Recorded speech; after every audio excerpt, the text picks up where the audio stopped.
And welcome back to EWTN's live coverage of the Knights of Columbus, the 133rd Supreme Convention from Philadelphia, Pennsylvania. I'm Doug Keck, joined on set by Donna Farrell, Executive Director, World Meeting of Families. Thank you so much for coming by. It is a pleasure to be here, Doug. I had a little deja vu there a couple of minutes ago because I'm looking at, I know we had met before and I was trying to remember, but I remember we had worked on the Magnificat event that was in Philadelphia about 2 years ago. We did, and that seems like 100 years ago and yesterday, all at the same time. Now, there's a tie-in to that event and your involvement with the World Meeting of Families, right? Yes, just that week I had found out that I was going to be the Executive Director of the World Meeting of Families. So I was feeling a special joy, but I couldn't tell anyone at that point. So besides getting lots of gray hair, which I can't see any, but I'm assuming you're getting them, what does an Executive Director do?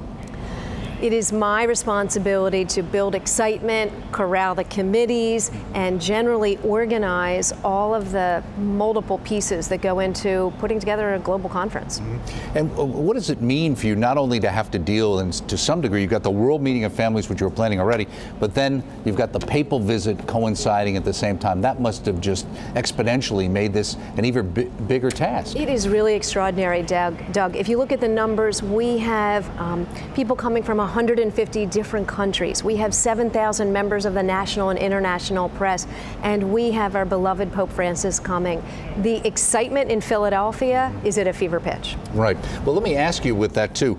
Now, the normal number of people usually come to these events, which happen every 3 years or so, right, in the church, and there's been other ones in Europe recently. Maybe 15,000 kind of numbers like that? Actually, a lot lower. Really? Okay. In 2012, Milan hosted, beautiful world meeting, and the number of attendees was 7,000. Was it really? Okay. We are already past 12,000. Okay. So we're already... So when you get to those numbers, you're talking big numbers. We're talking big numbers. Well, what is the World Meeting of Families? You know, World Youth Day, we were just talking to Dorota and Father Jagush about Poland next year, and everybody kind of understands, they got their hands around World Youth Day, I get it. World Meeting of Families, and we have carried it on EWTN in the past, and certainly we all know about how important the family is, but the event itself seems like it's harder for people to get their hands around. Is that a challenge for Philadelphia? It is, and that's why we spent really our first year organizing, trying to explain it to people. You're exactly right. Here's what it is. We're going to have sessions with more than 100 different internationally known speakers. Every one of our 6 keynotes has about 10 to 15 different breakout sessions. This is going to be interactive and engaging. It's for singles, it's for families, it's for religious to come and talk about the family, talk about the challenges, struggles, and joys of family life, come away renewed, and also shine a spotlight on the critical role of the family. Well, it's interesting you mentioned singles, because sometimes we'll hear a lot at EWTN, people say, well, you've got the vocation, obviously the marriage, and you've got the priesthood and religious life.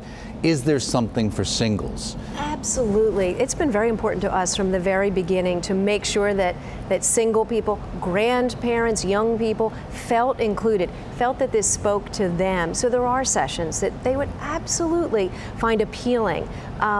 We heard it too. People said, oh, this isn't for me. This is just for, you know, a nuclear family. Not the case. Right, exactly. Not the case. And of course, there's all, you know, you're dealing with broken families as well, but this is part of the church's healing process for everyone to keep people included. It is, and I would encourage people to go to our website, worldmeeting2015.org, check out some of the activities. There's so much that's going to be happening for people inside this Pennsylvania Convention Center, to build a mural, to work on a Catholic Relief Services Helping Hands project, packaging meals for Africa. This is going to be a week of engaging, fun activities for all people who want to come. Now, you're about, what, 7 weeks out? You can probably tell me the hours, but somewhere around there. Is somebody sitting there today saying, gee, I hadn't thought about it, now I am thinking, is it too late for me to think about coming? It is not too late to think about coming. Their registration is still open. Hotel rooms in Philadelphia are still available, and the Archdiocese and the city are ready to welcome everyone with open arms. We have a great app for visitors called Go Philadelphia, so check that out on the app stores. Check that out. Well, thank you so much for finding the time to stop by. Thank you. Great to have you. Thank you, Donna. For more information, check out worldmeeting2015.org. Stay with us. We'll be back in a moment with EWTN's continuing live coverage of the Knights of Columbus's 133rd Supreme Convention from right here in Philadelphia, Pennsylvania, where the World Meeting of Families will be in about 7 weeks or so. Stay with us.